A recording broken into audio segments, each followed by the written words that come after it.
Let's move on to Sunday's games. Bengals at the Ravens. Tad, we'll start with you on this one. Bengals, Cincinnati Bengals, right? This is where we were going to learn about this team. We saw them lose to the Pittsburgh Steelers, which... We learned some stuff about them there. We learned a little bit about it. We learned they could compete with the best teams in the NFL because they really, competed. They tied that game with the touchdown pass late in the third quarter to Jermaine Gresham. Though watching this game, I never really felt that the Bengals were going to win. No. You watched it and you saw the score close and you saw them competing, going back and forth. I never felt that the Bengals really had a chance of winning. Now you got the Ravens, all right? The Ravens play down to their competition. They play up to their competition, one or the other. Sometimes you just can't figure them out. One thing they haven't done this season, though, is lost 2 games in a row. This game's in Baltimore. You got the loss of Leon Hall for the Bengals. They're one of their best defensive players, if not their best defensive player. A.J. Green also uncertain with a knee injury. I like the Ravens a lot. I like the Ravens under the condition they changed their game plan for what they did against Seattle, because that's just inexcusable, throwing the ball 52 times when you have Ray Rice sitting in your backfield only rushing the ball for 5 times. And look at this stat. When Ray Rice rushes for 18 or more times a game, the Ravens are 5-0. The only one win they have when he didn't rush for that many times was a 37-7 Week 2 victory against the St. Louis Rams. So think about that. He is their offense, and he needs to get touches, especially in the running game, and establish the run. They have a Pro Bowl fullback in Vontae Leach blocking for him.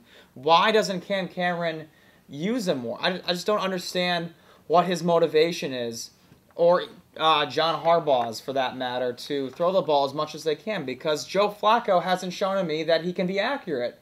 And he's had a pretty bad season. He's had a terrible season, and he just can't. He's not getting it done right now. He's had good games. He's had a pretty bad season. But overall body of work, it's been pretty subpar. 2 wins against Pittsburgh. That means something. That does mean something. And for the Cincinnati side, this is where they get the real heat check right here, because they got 2 games against the Ravens, including this week. They still have 1 against the Steelers, and they have 1 against Houston. So those 4 games will really tell you how good the Cincinnati team really is. This is a pretty tough one to pick for me. Because you love them Bengals. I do, and I got a chance to watch them more than ever this week, and I really buy that defense. And I know they're missing their top cornerback now, but that front 7 is really what I'm talking about. So you give the ball to Ray Rice more, you wonder how effective he can be. The thing is, Ray Rice isn't just any running back. He's an elite running back. So what can an elite running back do against one of the best front 7s in football? I guess we'll see. More so, I'm interested to see how the Ravens' offensive line holds up in the passing sets and seeing if they can get to Flacco.